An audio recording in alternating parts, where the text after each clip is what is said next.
আসলে বাংলাদেশে এই যে জাতীয় সঙ্গীত জাতীয় পতাকা একাত্তরের স্বাধীনতার পক্ষে কথা বলা বা কারা তার সঙ্গী হবে কারা জঙ্গি হবে এই জিনিসগুলি কিন্তু ৭৮ সালের পর থেকে বিএনপির প্রতিষ্ঠার পর থেকে বিএনপি আসলে লিড করেছে, জাতিকে বিএনপি পথ দেখিয়েছে, বিএনপি ইনক্লুশন করেছে। বিএনপি আজকে যাদেরকে মুনাফেক বলে তাদের গাড়িতে জাতীয় পতাকা দিয়েছে।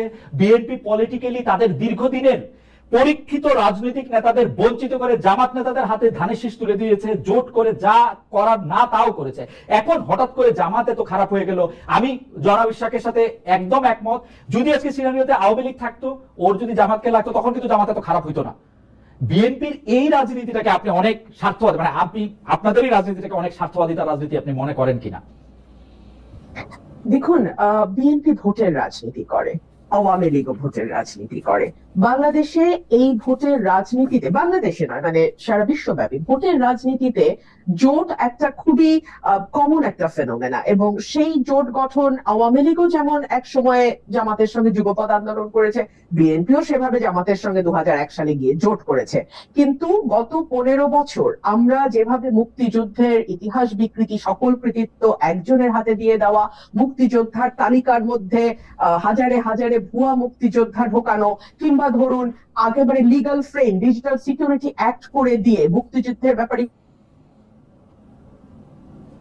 কি করা হয়েছে। বিএনপি কিন্তু ৩বার রাষ্ট্র পরিচালনার দায়িত্বে ছিল অতীতে, কিন্তু কখনো কিন্তু আমরা তেমনটি ঘটতে দেখি নাই। হ্যাঁ, আমি অস্বীকার করবার কোনো উপায় নাই, বিএনপি জামাতের সঙ্গে জোটের রাজনীতি করেছে, বিএনপি নিজামী গাড়িতে পতাকা তুলে দিয়েছে, মন্ত্রিত্ব দিয়েছে, এগুলো অস্বীকার করবার কিছু নেই, এগুলো ইতিহাস, এগুলো আমরা সকলেই জানি। তবে বাংলাদেশের রাজাকারের গাড়িতে প্রথম পতাকা আওয়ামী লীগ কিন্তু যখন তারা ক্ষমতায় এসেছিল ৯৬ সালে, তখন কিন্তু তারা তুলে দিয়েছিল নুরু রাজাকারের গাড়িতে, যদি নামটা যদি ভুল না করে থাকি, হ্যাঁ, তো তারা তুলে দিয়েছিল। সো একটা বিষয় বলেন।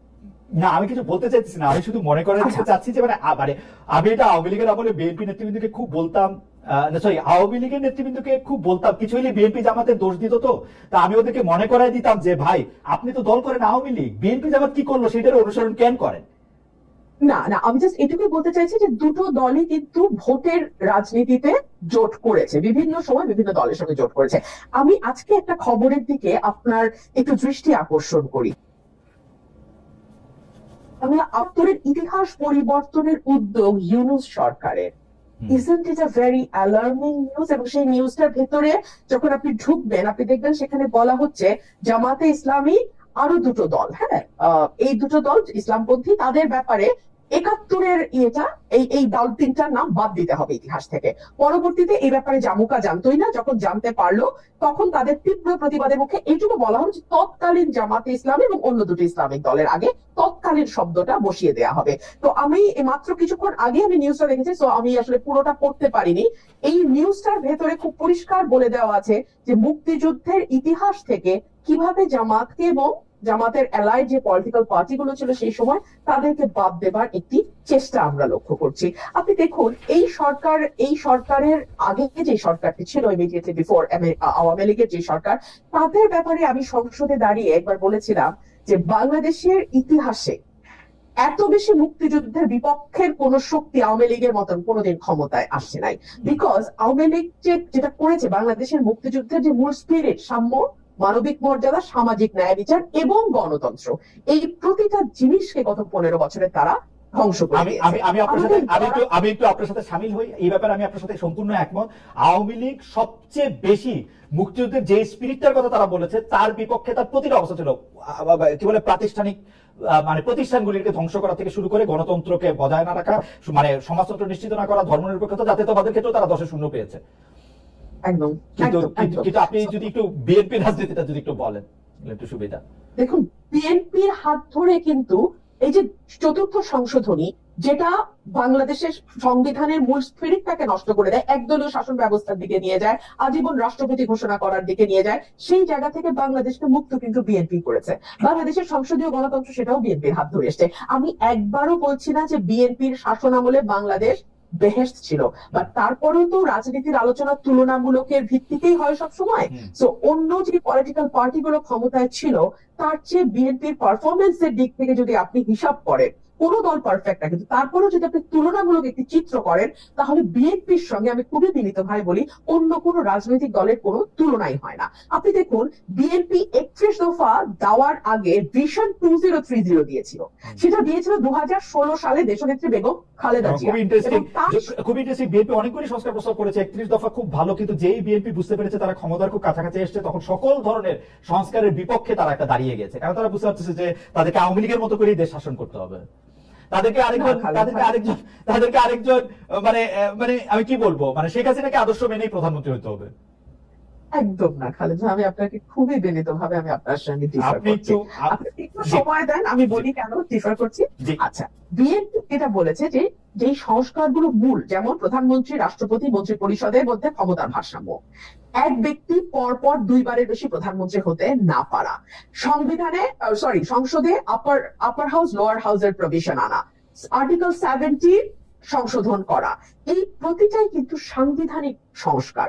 এবং সাংবিধানিক সংস্কার আর্টিকেল 142 অনুযায়ী একটা নির্বাচিত সংসদ ছাড়া, যেই সংসদে 2/3 মেজরিটির ভোট লাগবে, মানে টু থার্ড সংসদ সদস্যের ভোট লাগবে সংবিধানে কোনো পরিবর্তন বা সংস্কার আনতে। সো বিএনপি বলেছে যে যদি আগামীতে বিএনপি বা যেই দলের রাষ্ট্র ক্ষমতায় যায়, সংবিধান সংস্কার করার জন্য 2/3 মেজরিটি দরকার, তো সেই 2/3 মেজরিটি যদি তারা পায় তাহলে ডেফিনেটলি তারা এই সংস্কারগুলো করবে। বাট যে জায়গাটাতে আমি বলছিলাম যে 2016 সালে কিন্তু বিএনপি একটু যদি শেষ করেন বেঁচে পারে না, যদি একটু শেষ করেন, তবে বিএনপির এই বক্তব্য আমার কাছে বিশ্বাস করার কোনো কারণ নাই। কারণ হচ্ছে যে বিএনপি বলছিল যে বিচার বিভাগকে আলাদা করবে, সেটা ব্যারিস্টার সৈয়দ ইশতিয়াক আহমেদের সময় আপনার 2001 সালে আপনি মনে থাকবেন তিনি আলাদা করতে চেয়েছিলেন, বিএনপি বলেছিল যে ক্ষমতা এসে করবে, 5 বছর কিন্তু করে নাই।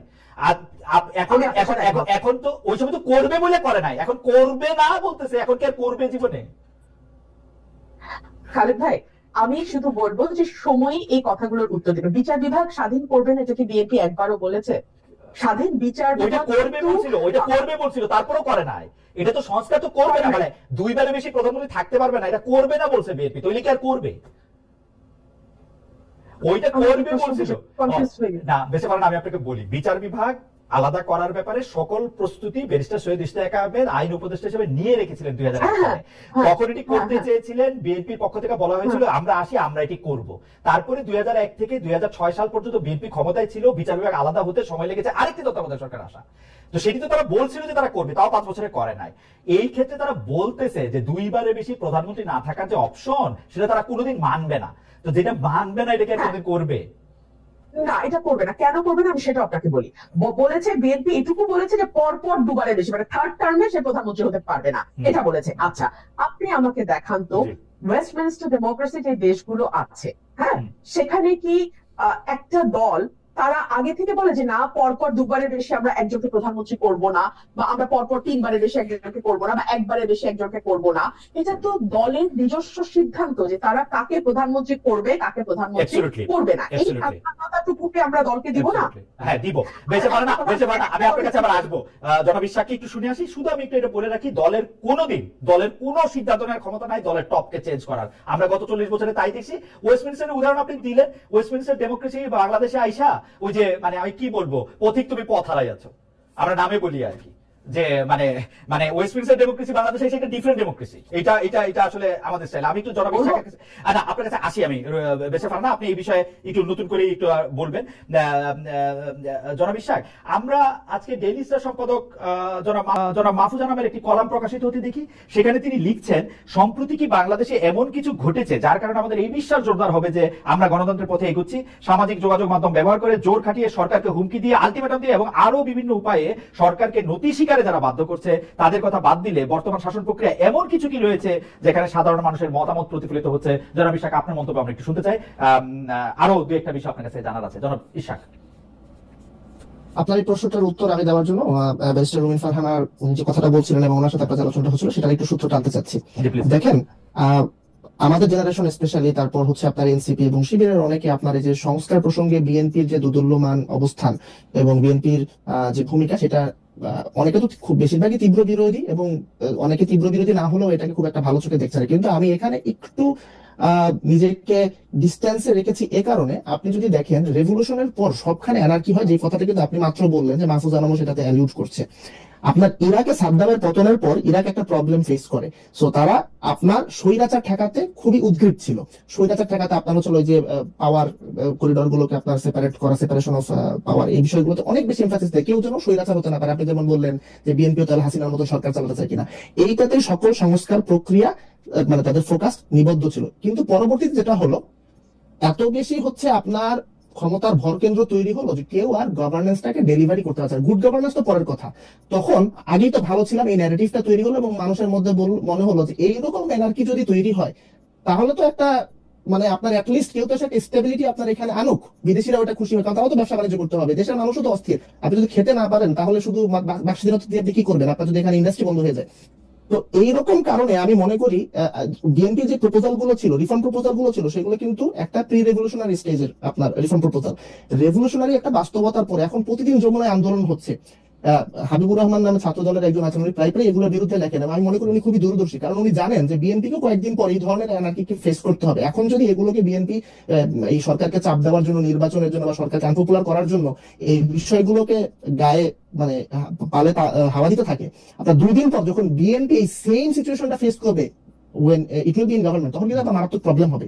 সো এই পোস্ট রেভলিউশনারি সিনারিওতে আপনাদের নেপোলিয়নের উত্থান কেন ঘটলো? কারণ এখানে রেইন অফ টেরর চলছিল, অ্যানার্কি চলছিল। সো আমি এখানে মনে করি যে সেপারেশন অফ পাওয়ার এটা খুবই নেসেসারি, কিন্তু তার আগে আমাদের রাষ্ট্রটাকে একটা স্টেবল অর্ডারে নেওয়ার জন্য মেবি আমাদের এখানে এত হ্যাস্টিলি ডিসিশন বা হচ্ছে স্রেফ বিএনপি এই মুহূর্তে এত রেডিক্যাল চেঞ্জ চাচ্ছে না জন্য তাকে খুব বেশি ব্লেম দেওয়া, আমি মনে করি এখানে আমাদের, আমি কোনো সিদ্ধান্ত দিতে চাচ্ছি না যে এটা ভালো এটা খারাপ, আমি মনে করি যে এখানে আমাদের একটা গ্রে এরিয়া আছে যেখানে আমরা এটা নিয়ে একটু চিন্তা ভাবনা করার সুযোগ আছে। আমি আসলে আপনার কথার প্রেক্ষাপটেই একটা মানে সম্পূরক প্রশ্ন করতে চাই, যেটা আসলে ব্যারিস্টার রুমিন ফারহানার কাছেও যাবে, আপনার একটা মন্তব্য শুনে যেতে চাই। আবারও একটু ফিরে আসি যে বর্তমানের এই যে 5 আগস্টে গণ অভ্যুত্থান পরবর্তী রাজনীতিটা নিয়ে আপনি দেখবেন যে জাতীয় সঙ্গীত পছন্দ না করা, মুক্তিযুদ্ধকে ইসলাম বিরোধী যুদ্ধ বলা, এগুলি নিয়ে গত কয়েক মাসে নানাভাবে জামায়াত শিবির সহ, আপনি জানেন যে জামায়াত শিবির সহ অন্যান্য তাদের সমর্থকেরা, তাদের সহ দলরা এই কথাগুলি বলেছে, লিখেছে। আমাদের এখানে লেখক বুদ্ধিজীবী রেজাউল করিম রনি সম্প্রতি আসে এটা বলছিল যে জামায়াত 24 দিয়ে 71কে ঢাকতে চেয়েছিল, সেটা ব্যাকফায়ার করেছে। এই ব্যাপারে আপনার কোনো মন্তব্য বা পয়েন্ট অফ ভিউ আছে কিনা, যেটা কি সত্যি আসলে জামায়াত কি মনে করে যে আসলে 24কে বড় করে 71কে ছোট করা বা 71কে অন্য একটা মাত্রা দেওয়া, এটা কি সম্ভব? এটা কি জামাতের পরিকল্পনার মধ্যে আছে? জামাতের পরিকল্পনার মধ্যে আছে কিনা সেটা তো আমি বলতে পারবো না, আল্লাহ আমাকে ক্ষমতা দেয়নি তাদের অন্তর ঢুকে চেক করার। বাইরে দেখে কি অনেকে আপনার দেখেন, আপনার যে বিতর্কগুলো আছে এই বিতর্কগুলো কিন্তু নতুন না, এবং বিষয়গুলো এমনও না যে এই বিতর্কগুলোতে অন্য কেউ এর আগে পার্টিসিপেট করে নাই। যেমন গতকালকেই দেখলাম যে বিএনপির একজন কেন্দ্রীয় নেতা AK ওয়াহিদুজ্জামান, ওনার একটা স্ট্যাটাস সম্ভবত 2019 বা 21 সালে সেটা ভাইরাল হয়েছে, যে উনি সেখানে জাতীয় সঙ্গীত পরিবর্তনের ব্যাপারে কথা বলেছেন। কর্নেল ওলি, আমি ভুল করে না থাকলে উনিও মুক্তিযুদ্ধ করেছেন, উনিও কিন্তু জাতীয় সঙ্গীত পরিবর্তনের ব্যাপারে কথা বলেছেন। আমার বহু আগে খেয়াল আছে, যদি স্মৃতি প্রতারণা করে না থাকে, বর্তমানে যে বিডিআর তদন্ত কমিশনের প্রধান, উনিও মুক্তিযুদ্ধ করে ওখান থেকে ওয়ারকোর্স থেকে আপনার সেনাবাহিনীতে কমিশন লাভ করেন, উনিও কিন্তু জাতীয় সঙ্গীত পরিবর্তনের ব্যাপারে কথা বলেছেন। তো পত্র পত্রিকায় পড়েছি এটা নাকি জিয়াউর রহমানের আমলে, এটা নিয়ে ডিবেট আছে, ওনার সময় নাকি এরকম চিন্তা ভাবনা চলছিল। তো এটা আমি মনে করি ডেমোক্রেটিক ডিবেটের পার্ট। এখন আপনার এবং বর্তমানে যে জাতীয় সঙ্গীত আছে সেটা বিরোধিতা করার তো এমন যে কোনো গ্রাউন্ড নাই তা না। আপনি জার্মানিতে থেকেছেন, জার্মানিতে আপনার জাতীয় সঙ্গীত নিয়ে অনেক ডিবেট আছে, ওখানে বলা যায় জাতীয় সঙ্গীতে আপনার ফ্যাসিস্ট এরার রেমিনেন্ট আছে, সেটাকে কিভাবে মডিফাই করবে, তারপর ইস্ট ওয়েস্ট ওই কমিউনিস্ট এরার। সো আমরা বিষয়গুলোকে যদি ডেমোক্রেটিক ডিবেটটাকে ওপেন রাখি তাহলে আমার মনে হয় যে এটা আমরা করতে পারবো। এখন এগুলোর মাধ্যমে আসলে জামাত কি অ্যাচিভ করতে চেয়েছে, একটা লেখা যে জিনিসটা আপনি বললেন, ছাত্র সংবাদে একটা লেখা প্রকাশিত হয়েছে আহমেদ আফগানি নামের, সেখানে বলেছে যে অনেক মুসলমান না বুঝে ভুল বুঝে মুক্তিযুদ্ধ গেছে। তো এটা আহমেদ আফগানির, আমি মনে করি যে এটা প্রথমত আহমেদ আফগানির নিজস্ব মতামত, এই মতামত তবে জামাত শিবিরের অনেকেই হোল্ড করেন এবং জামাত শিবিরের বাহিরেও অনেকে হোল্ড করেন, বাট আমি মনে করি না যে জামাত বা শিবির অফিসিয়ালি, বিশেষ করে বর্তমান যে নেতৃত্ব, তারা এই বরঞ্চ তারা আসলে 71 জিনিসটাকে পাশ কাটিয়ে যেতে চান, এই কারণে না যে তারা 71 কে ভুলে যেতে চান, বরঞ্চ তারা 71 জিনিসটাকে পাশ কাটিয়ে দিতে চান, যাতে করে তাদের মানে তারা যেন এটাকে এমব্রেস করতে পারেন, বিকজ আদারওয়াইজ তো তাহলে তাদের যে দলের পাস লিডারশিপ সেই বিষয়গুলোকে কোশ্চেন হবে। ওকে, আমি বেসার ফারহানার কাছে আমি এই প্রসঙ্গটা দিয়ে আসলে একটু শেষ করতে চাই, এবং দর্শকদের মধ্যে থেকেও এই প্রসঙ্গটা আছে যে আপনি এই জামায়াতের বা বিএনপির এই রাজনীতি বা এনসিপির রাজনীতির ক্ষেত্রে যেগুলি প্রশ্ন, মুক্তিযুদ্ধ, তারপরে হচ্ছে ইসলাম বিরোধিতা বা ধর্ম বিরোধিতা বা সংখ্যালঘুতা ইত্যাদি যে প্রশ্নগুলি আছে, সেই প্রশ্নগুলিকে কিভাবে আপনি ডিল হতে যাচ্ছেন এবং সেটা আসলে কোন দিকে যাচ্ছে। আর এইটার সাথে লাগোয়া প্রশ্নটা হচ্ছে যে আওয়ামী লীগের 15 বছরের কর্তৃত্ববাদী শাসনের বিরুদ্ধে যেসব সাংবাদিকরা নিয়মিত কথা বলেছেন, মানে আমি মানব জমিনের সম্পাদক মতিউর রহমান চৌধুরীর কথা এই মুহূর্তে মনে পড়ছে, তিনি খুবই উচ্চকণ্ঠ ছিলেন, বিশেষ করে জুলাই আগস্ট আন্দোলনের সময় তাকেও আমরা অনেক হতাশ হতে দেখছি। এই ফিলটা আপনারও হচ্ছে কিনা, দুটি মিলিয়ে যদি একটু বলেন। আচ্ছা, আমি প্রথম প্রশ্নটাতে আসি। বিএনপি মুক্তিযোদ্ধার দল, বিএনপি প্রতিষ্ঠাতা শহীদ প্রেসিডেন্ট জিয়াউর রহমান, তিনি বীরুত্তম, তিনি সেক্টর কমান্ডার ছিলেন, এবং বিএনপিতে যত মুক্তিযোদ্ধা যতজন আছেন খেতাবপ্রাপ্ত মুক্তিযোদ্ধা, আমার মনে হয় না, আমি মোটামুটি চ্যালেঞ্জ নিয়ে বলতে পারি আর কোন দলে এত মুক্তিযোদ্ধা আছে। সুতরাং মুক্তিযুদ্ধকে অস্বীকার করা, মুক্তিযুদ্ধের গরিমাকে খাটো করে দেখানো, এটা বিএনপি দল হিসেবে বিএনপির মর্মমূলে আঘাত করে। এর আগের প্রশ্নে আমি আপনাকে যে উত্তরটা দিয়েছিলাম জামাত এবং বিএনপির জোটের ব্যাপারে, আমি আপনাকে পরিষ্কার করে বলেছি ভোটের রাজনীতিতে জোট একটা বাস্তবতা, কিন্তু দ্যাট ডাজন্ট মিন যে দুটো দল যারা জোটবদ্ধ হচ্ছে তারা আদর্শিকভাবে একই আদর্শ ধারণ করে। কারণ যদি একই আদর্শ ধারণ করতো তাহলে তো একটি দলই হতো, তাহলে তার দুটি দল হতো না। দুই হচ্ছে, এই অভ্যুত্থানের পরে যে বিষয়টি আমাকে সবচেয়ে বেশি আহত করেছে সেটি হচ্ছে পলিটিক্স তো আসলে দুই ধরনের, একটা হচ্ছে আইডেন্টিটি পলিটিক্স, একটা হচ্ছে ওয়েলফেয়ার পলিটিক্স। আইডেন্টিটি পলিটিক্স সেটা ধর্মের ভিত্তিতে হতে পারে, জাতির ভিত্তিতে হতে পারে, যেমন গত 15 বছর আমরা জাতির ভিত্তিতে দেখেছি বাঙালি জাতি, হ্যাঁ, মানে 1000 বছরের বাঙালি জাতি, এই আইডেন্টিটিটাকে আমরা মানে বেস করে পলিটিক্সটাকে রান করতে দেখেছি। ফর এক্সাম্পল ভারতে আমরা মোদির রাজনীতি দেখি, হিন্দুত্ববাদ, হিন্দুকে আইডেন্টিটি ধরে তারপরে তার রাজনীতিটা সেখানে ঘুরপাক খায়।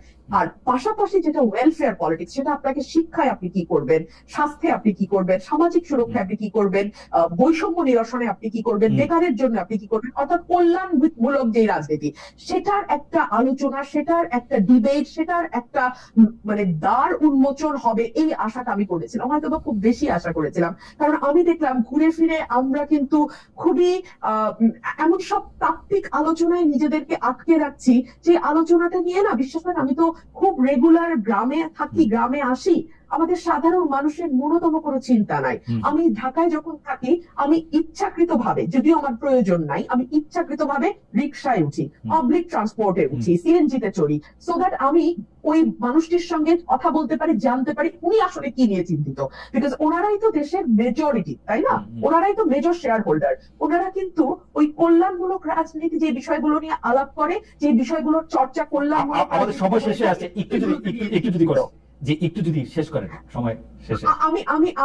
আমি আশাবাদী হতাম যদি আমি দেখতাম যে বিএনপি, জামাত, এনসিপির রাজনীতি হচ্ছে এরকম, বিএনপি তার প্রস্তাবনা দিচ্ছে যে আমরা আসলে এই কাজগুলো করবো, স্বাস্থ্যে এগুলো করবো, শিক্ষায় এগুলো করবো, বেকারত্ব নিরসনে, জামাত দিচ্ছে তার প্রস্তাব, এনসিপি দিচ্ছে তার প্রস্তাব, সেখান থেকে মানুষ বেছে নেওয়ার সুযোগ পাচ্ছে। কিন্তু না, রাজনীতি ঘুরপাক খাচ্ছে জাতীয় সঙ্গীত কি থাকবে না থাকবে না, এটা কি গোলাম আজমের বাংলা কিনা, গোলাম আজমের বাংলা হলে সেখানে আওয়ামী লীগের ঠাঁই হবে কি হবে না, আমাদের মানে এই বিষয়গুলো না আপনাকে কেবলমাত্র গুটি কয়েক মানুষের আমি কি বলবো যে মানে রাজনীতির খোরাক হতে পারে, কিন্তু সেটা মাস পিপলকে কখনোই এই রাজনীতি স্পর্শ করবে না। আমি একটু বাংলাদেশে কি আসলে মাস পিপলের রাজনীতিটা হয়েছে কোনোদিন? বাংলাদেশ তো আসলে রেটরিক নিয়ে রাজনীতি হয়, মানে মুক্তিযুদ্ধের স্লোগান কোনটা, কোনটা আসলে জামাত ইসলামী, কোনটা আসলে বিএনপি। জি বলেন, রাজনীতি হয় নাই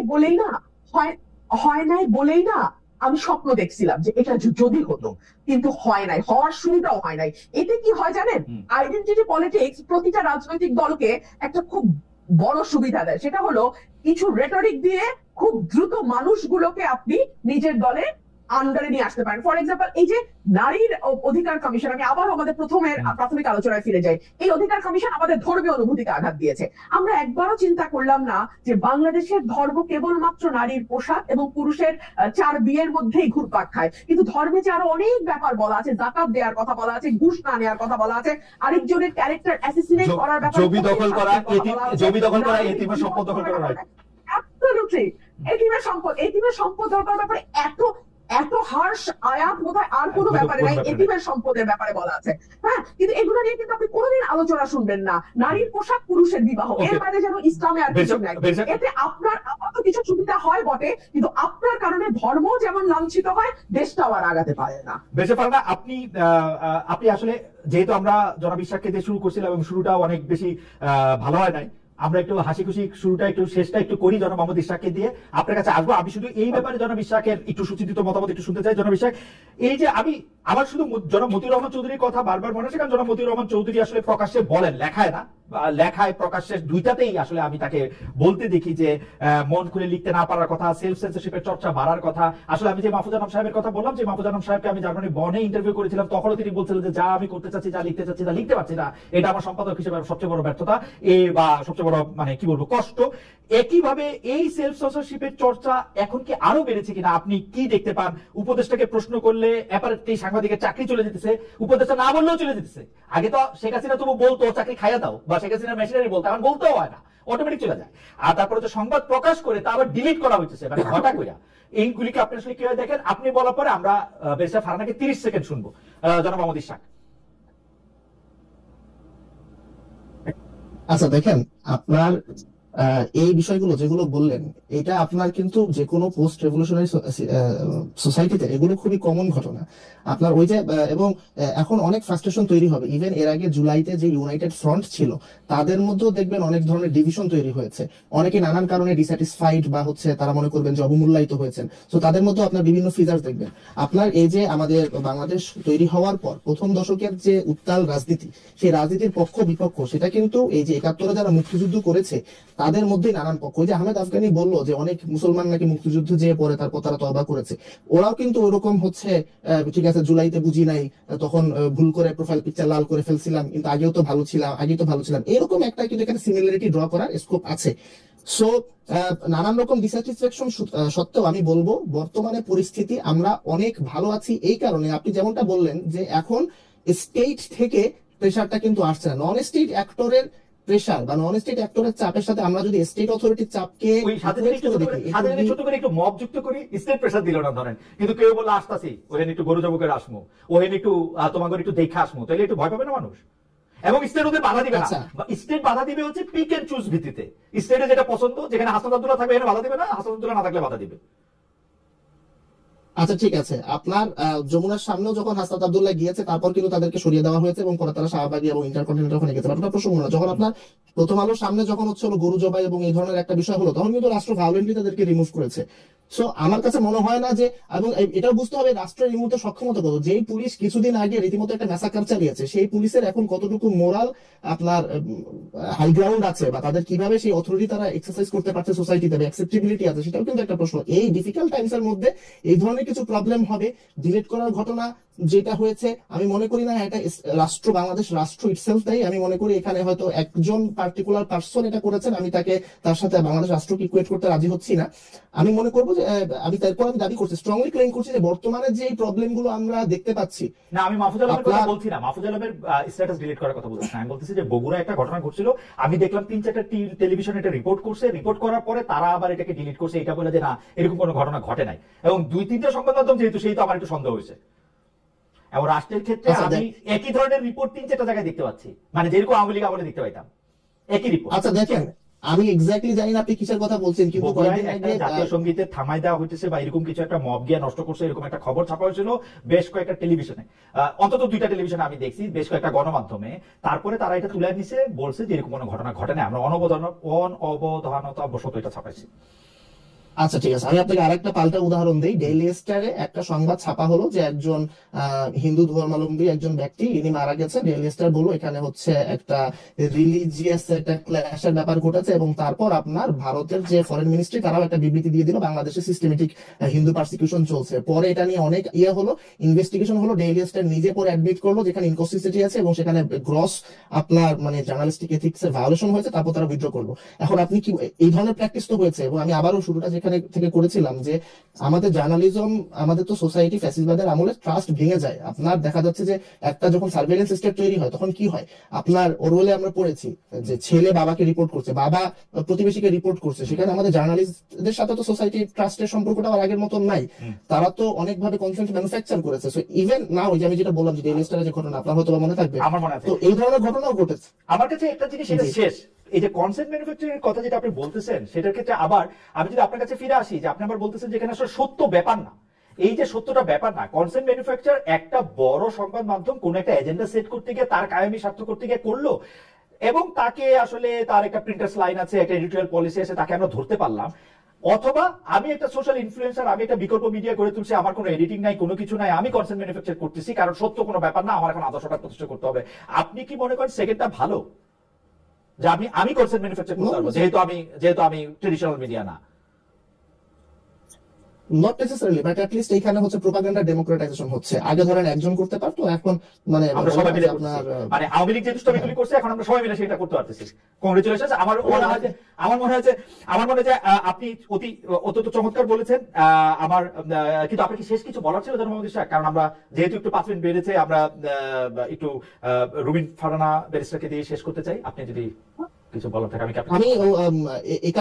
71 প্রসঙ্গে যে রাজনীতিটা হচ্ছে আমি ওইটা নিয়ে একটা বলতে চাচ্ছিলাম। সেটা হচ্ছে ব্যারিস্টার রুবিন ফারহানা বলছিলেন যে জোটের রাজনীতি এবং আদর্শের রাজনীতি।